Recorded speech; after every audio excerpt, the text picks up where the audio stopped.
Correct. If the issue you are tackling with is a marginal one, you do not need to interfere with it, because the aim of legal interference in the human relationship is to marginalize undesired aspects of human relationships. But if it is already marginal, you do not need to interfere in it. But if the issue involves great numbers of people, then, and if you are trying to regularize their relationships, then interference in this kind of relationship is logical. But of course, the law of great numbers is a statistical law. It means different things. When great numbers of people are involved in something, some tendencies becomes conspicuous.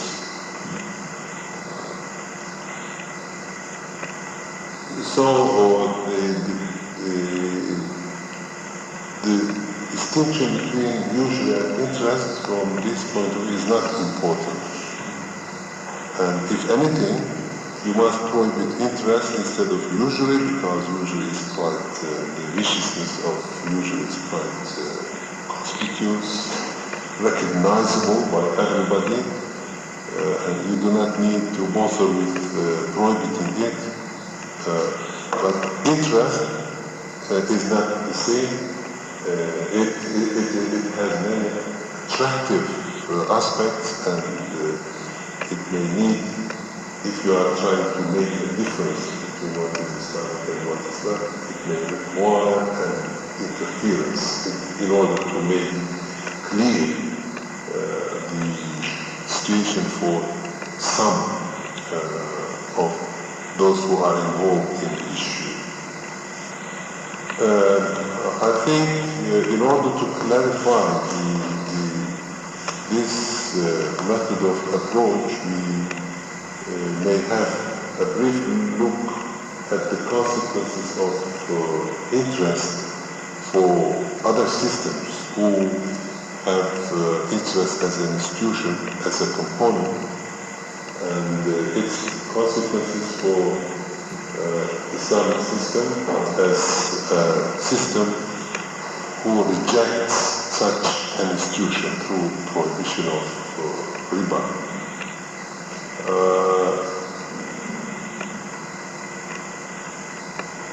The presence of interest and the absence of it has many consequences on different aspects of human life and human behavior. For example, it may encourage two different types of men. Of course, we are considering the issue on an analytical level.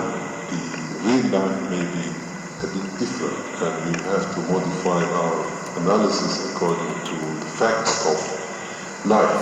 But now we are trying to move just from one premise and trying to see its consequences. This premise is the prohibition of riba for Islamic economic system, and for other economic systems, for capitalism, for example, is the presence of interest.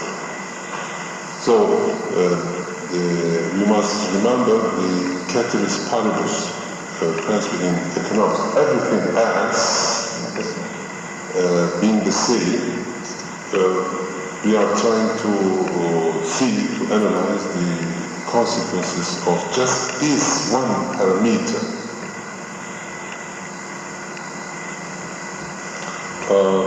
I told you that it may encourage the development of different types of men.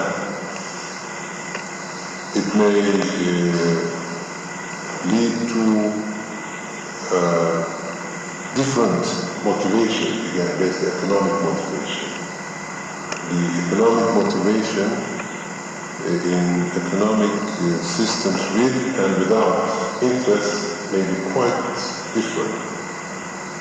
Business organization may be quite different. Productivity may be quite, again, different. Income distribution, structure of workforce, class structure, social structure, political structure may be quite different in these two different economic systems with and or without the institution of interest. In fact, we can say that if all the logical consequences of the presence and absence of interest in an economic system are traced to their limits, we will end up with quite different social lives in a comprehensive way, not in one aspect or two aspects, but in many aspects. I have been trying to say that it will cause development a different human type of man.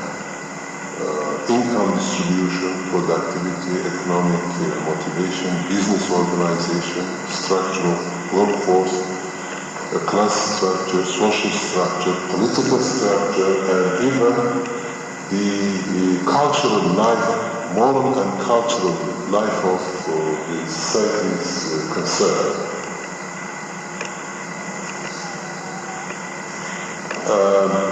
What is important about the presence of interest is that it allows for the alienation of the capital. Yes.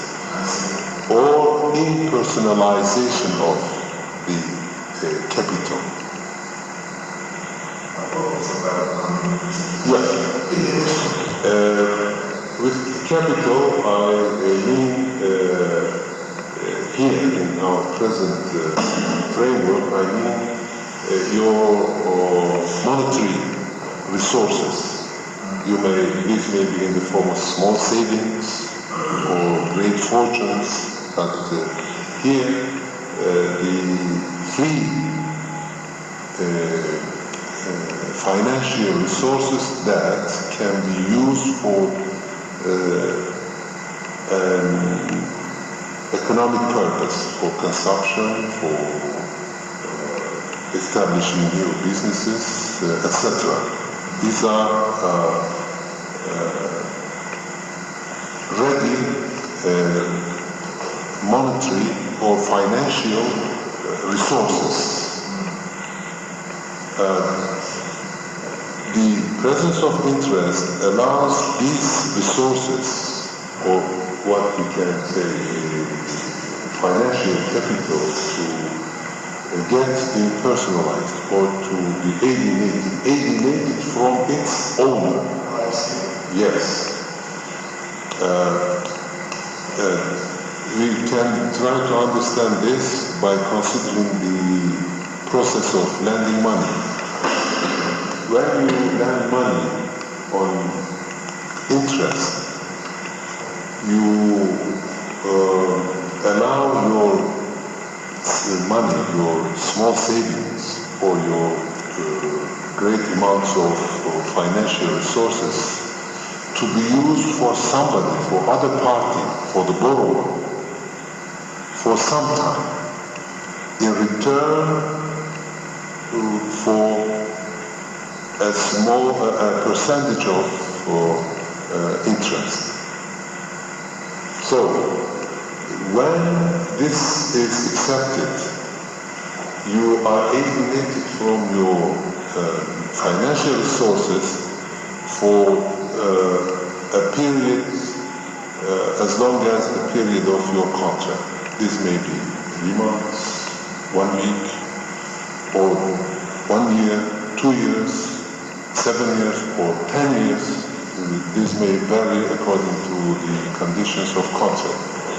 And until the end of this, the contract period, contract term, you don't have anything to do with your resources, financial resources. It is at the hands of the borrower, and the borrower can use these resources anywhere, anytime, in any form he prefers. And that it originally belongs to you makes no significant difference. The owner, the borrower can utilize these resources as if these are his own or her own resources. Consider this for millions of people. Millions of small savings are alienated from their original owners for a specific period of time. And this allows for banks, for example, to gather huge amounts of deposits, and then to allocate these deposits to parties not known by the original owners of these financial resources. Can you imagine the process? If the financial resources for the small savings were not alienated from their original owners, this process wouldn't be able to work. And what makes this possible is the payment of interest. You agree to deposit your money to your account in a bank because you expect a return in the form of interest. Otherwise, you wouldn't lend your money normally. Again, this enables the borrowers to lend the money. The bank agrees to lend the resources it collected this way to those who demand to borrow them, because it expects and gets a return in the form of interest from the borrowers. If there weren't an interest in these transactions, an element of interest, this kind of transactions wouldn't work. You see, just the presence of interest allows for a huge credit system which characterizes our modern times. Without the presence of interest, this wouldn't have been possible. And this because through interest, the financial resources are alienated from their original owners, and they acquire an impersonal situation. That's why I sometimes try to put it as impersonalization of the financial resources or capital.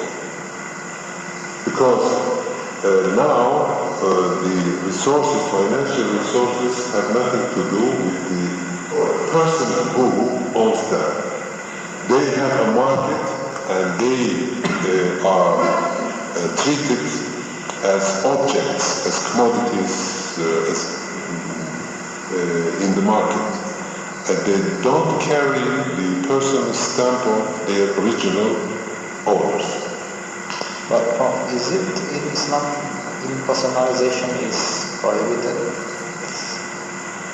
I wouldn't say this, because the prohibition of Riba is not based on this criteria. So as long as this is not expressed explicitly, we must not claim this. We must not accept that it is the case. But I'm trying to understand the process through some concepts. I think what makes interest an important issue is it allows for impersonalization or alienation of the financial resources. So you lose at least temporarily control over your own resources. You don't have anything to do or to say about your own resources until the end of the contract period. Is it not a kind of rent, for example? Like we rent our house to others, for example? Yeah, but when you rent your real property to some people, you are interested in it. It is not impersonalized. You try to keep an eye on it. Your relationship with your property continues. It is not impersonal, it's not alienated from you. But it is still your property, and it is conspicuous. But once you agree to lend your money or deposit your money to the bank, you cannot trace the adventure of your financial resources anymore. It's impersonalized. It is alienated from you. And you haven't anything to say regarding the ways of utilizing your money. It's totally left to the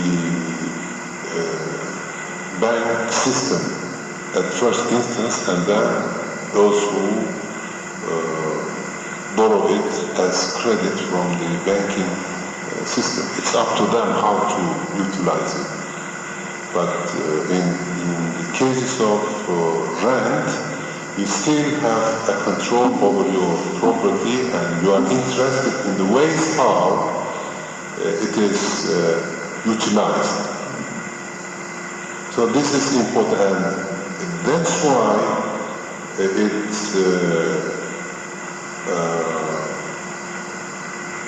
serves as the basis of a modern credit system. Moving from this, we can say that interest is prohibited because through alienation or impersonalization of the financial resources, it gives way to a huge credit system. And this is an important aspect or consequence of the presence of interest. And you see, if there is nothing to do in this process with the usual, it is the interest that makes it feasible for the credit system to work, to operate. Normally is prohibited even in modern legal systems, and if it is not prohibited legally, the market will take care of it, because high rates of interest would be rectified through the market mechanism. So within the framework of modern market mechanism, usually rates of interest or return on lending money wouldn't be feasible, wouldn't work, couldn't continue to exist. So what substantiates the modern credit system is not usury, but is interest. Yeah, usury cannot exist. It is prohibited legally in most systems, and if it is not taken care of by legal systems, the market can take care of it by eliminating it from the market, because higher rates of interest than the market interest rate are eliminated from the market. Why should you borrow money with higher rates of interest while you have lower rates which are provided by the market forces?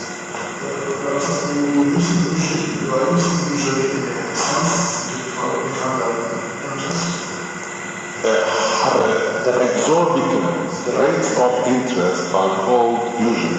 These are present terminology. When you go back to their historical meanings, both usury and interest have transformed in the course of time. So they have gone through a semantic change of meaning in the course of time. Originally, usury and interest were used for different kinds of things. But now, with usury normally we understand exorbitant rates of interest, and interest as the rates of return from lending money determined by the market, which are moderate, acceptable by those who participate in the market activity. Yes, the rate of return on lending money.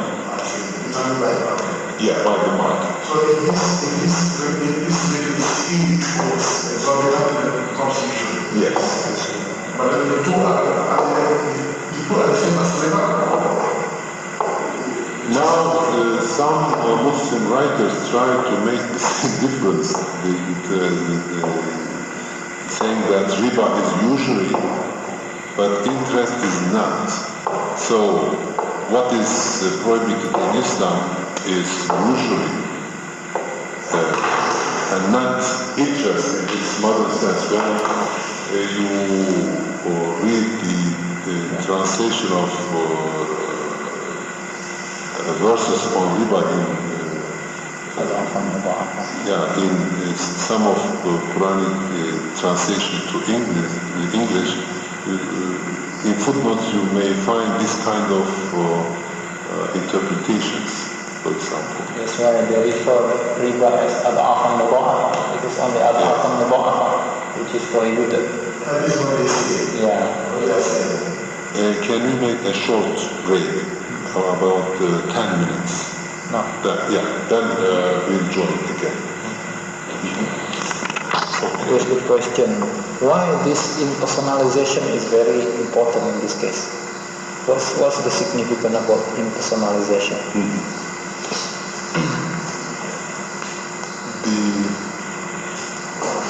The importance of this is that it allows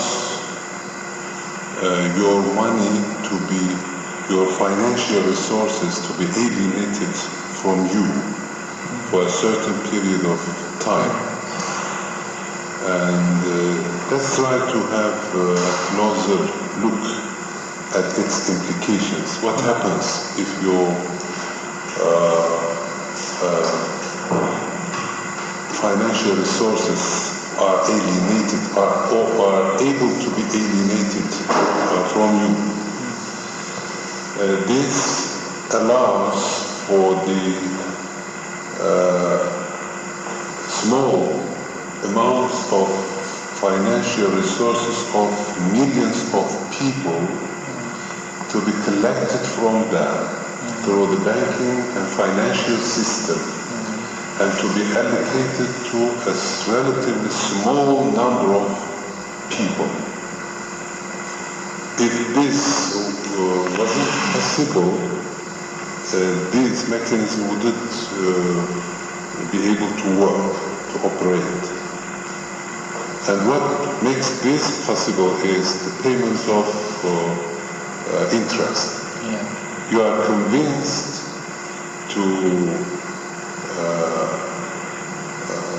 lend your money or deposit it to the banking system because you expect a payment of interest.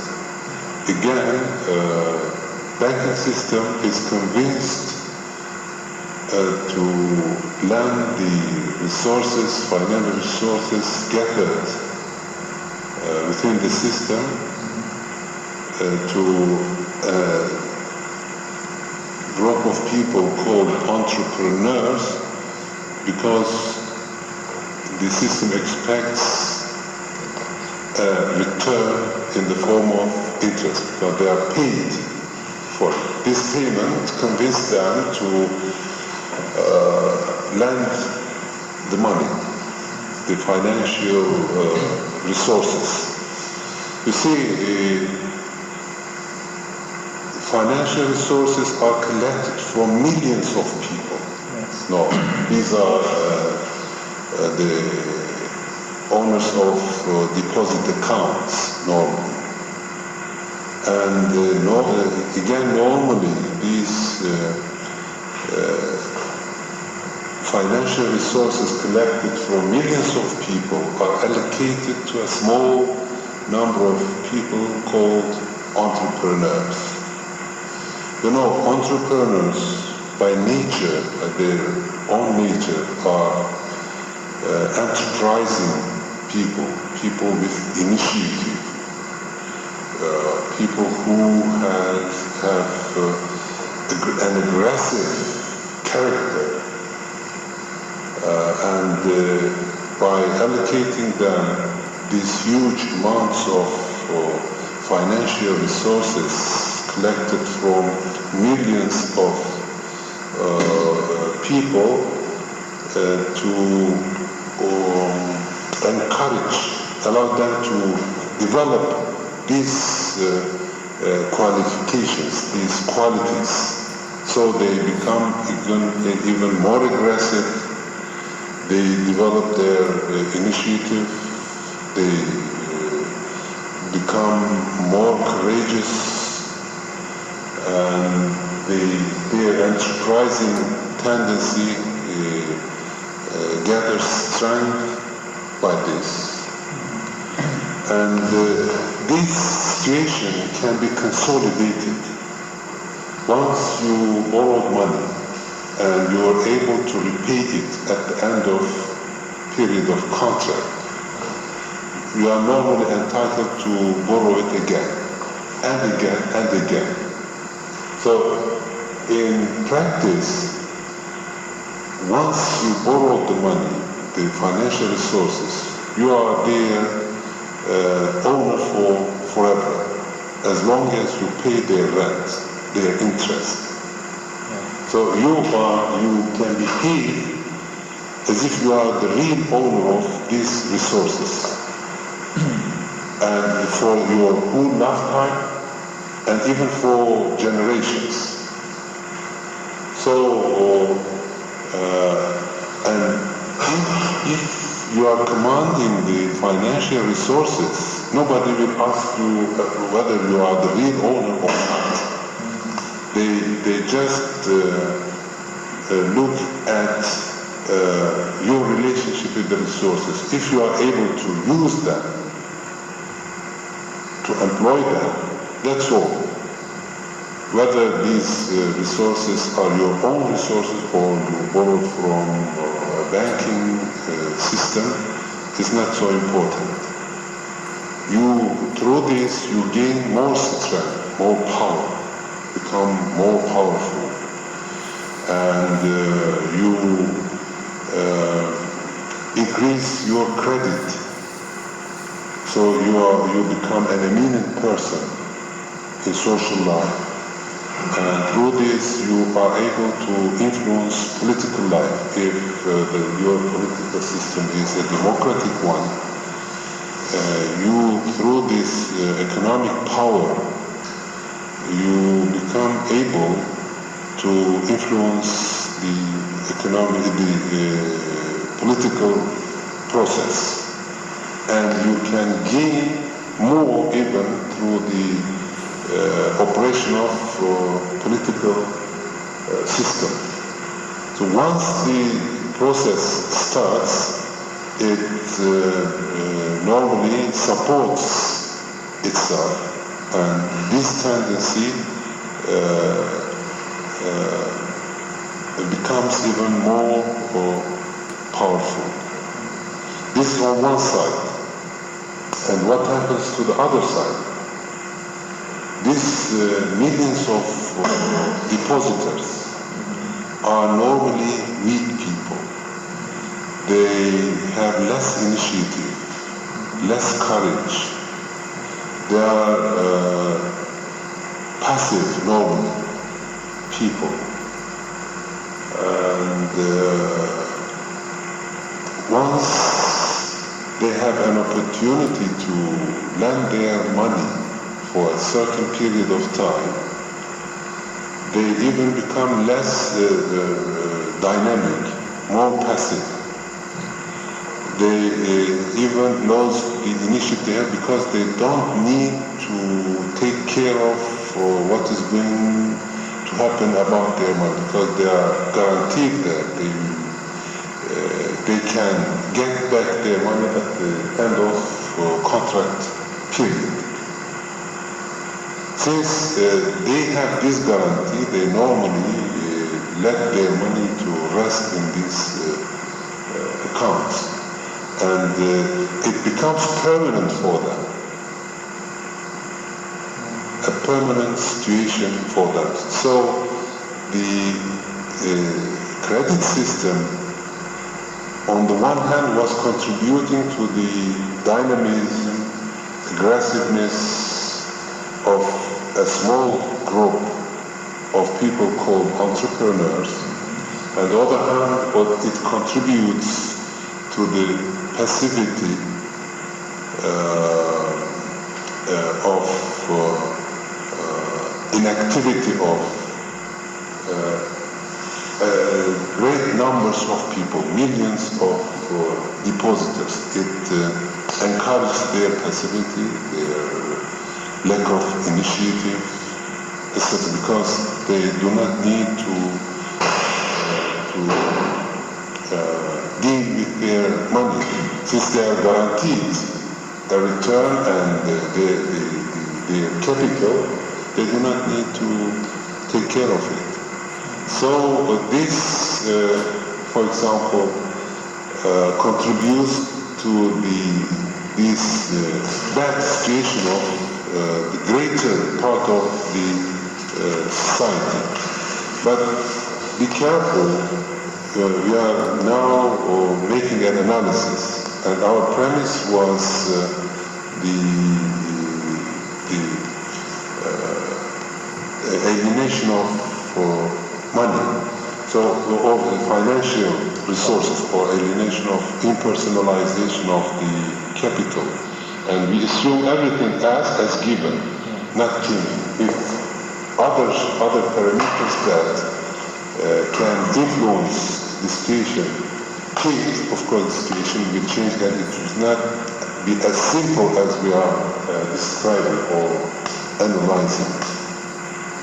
These are things that can be discussed separately. And what has happened since they are guaranteed, these are normally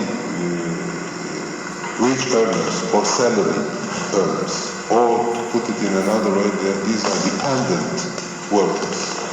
Since they have such a guarantee, they don't have any motivation to change their situation.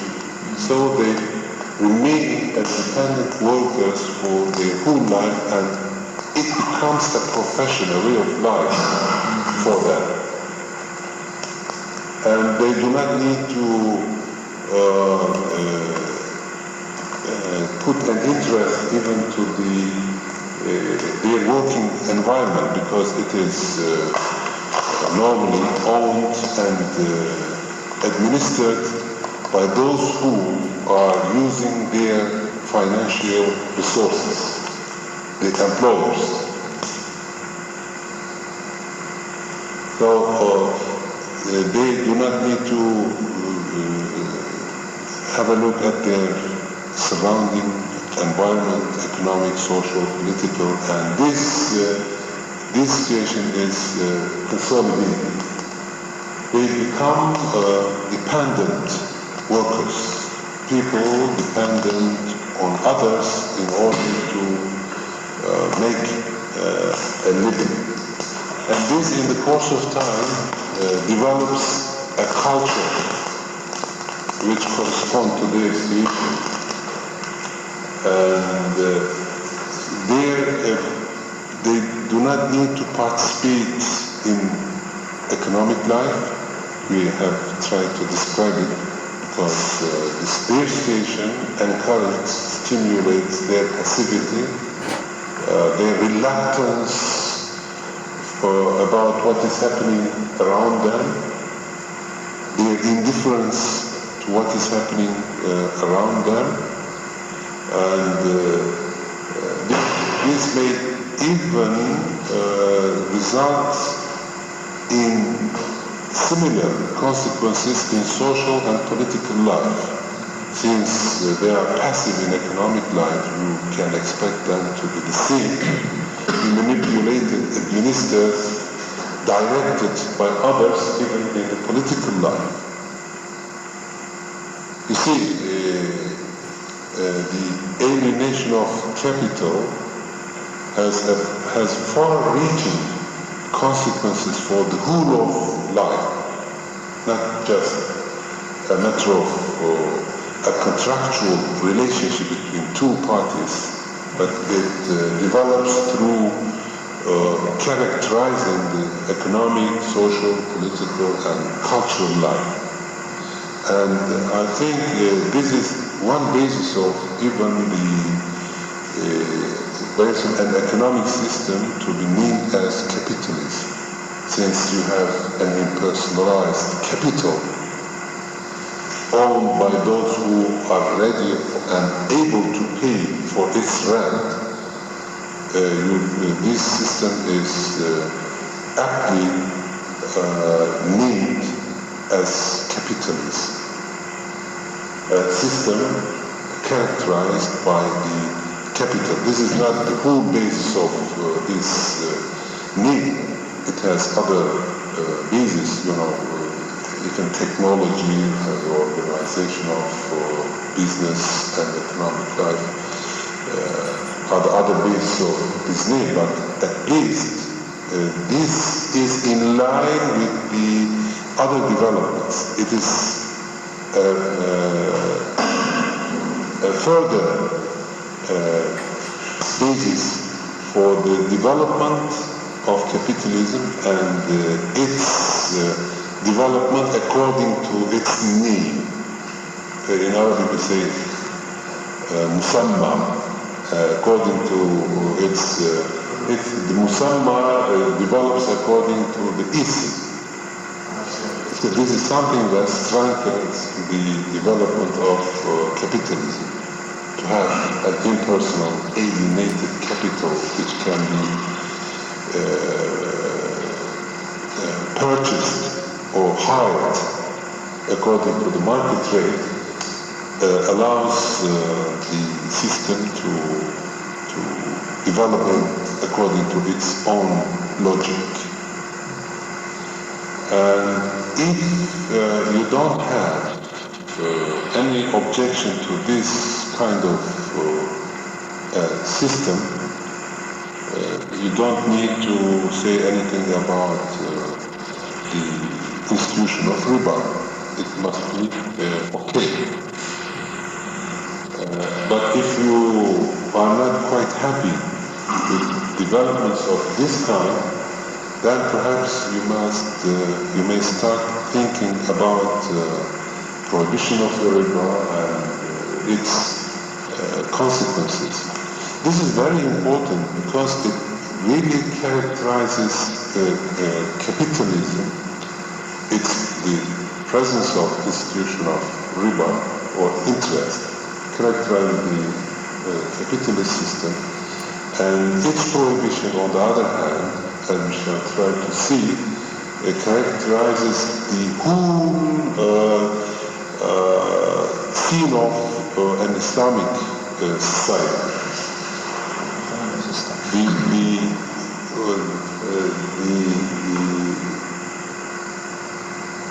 contemporary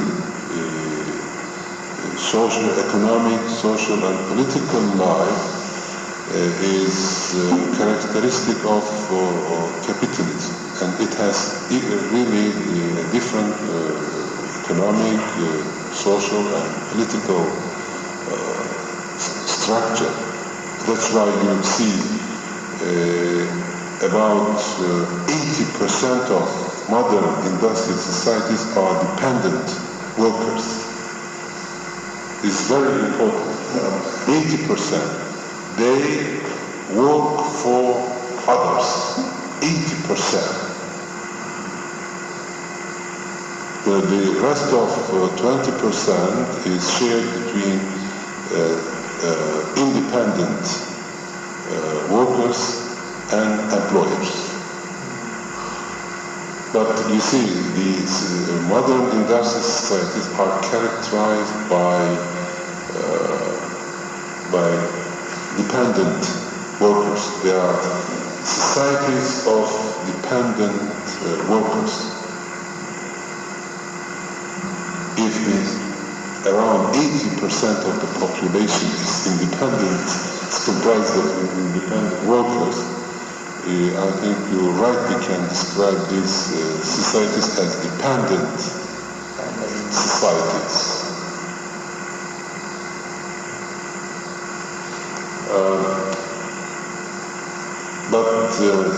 And of course here, since there are dependent workers, there are employees. On the other hand, there must be employers. And the employers and the employee are different classes. They have different status, they have different interests. I do not want to say that they don't have anything common. No, they have many common, but their situation makes important differences between them, difference of interest, status, etc. Since they are sharing the same country, the same planet, they must have common interest also. That's okay. But normally this structure encourages development of such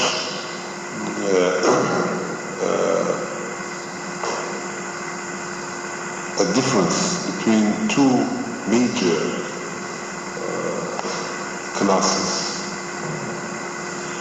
For example, if your ideal of a society is a society of brothers, we cannot establish it within such a framework. Employers are employers and employees are employees. You cannot establish something that corresponds to brotherhood. This is simply impossible. Or it is not feasible, because if you are going to establish an ideal of brotherhood, this must have an economic basis. Brothers are people who their situation is closer to each other. They share many more things. They share more things as compared with others. So brothers are closer people. Their economic situation is closer to each other. Their biological qualities are closer to each other, etc. If you want to establish a society of brothers, their status must be quite close to each other, and this has something that corresponds to their economic status. If their economic status is not close to each other, you cannot establish a society of brothers, you may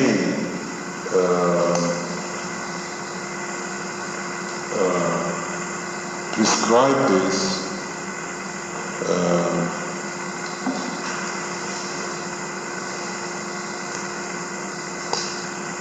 what can we say? You can, you may try to encourage it in words, but in practice it won't work.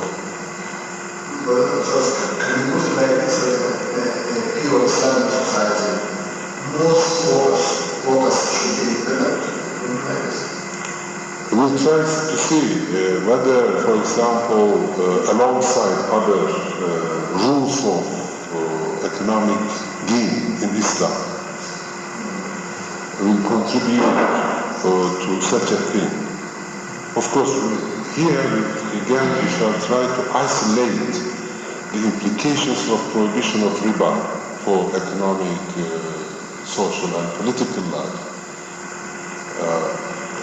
But I think the prohibition of riba may contribute to such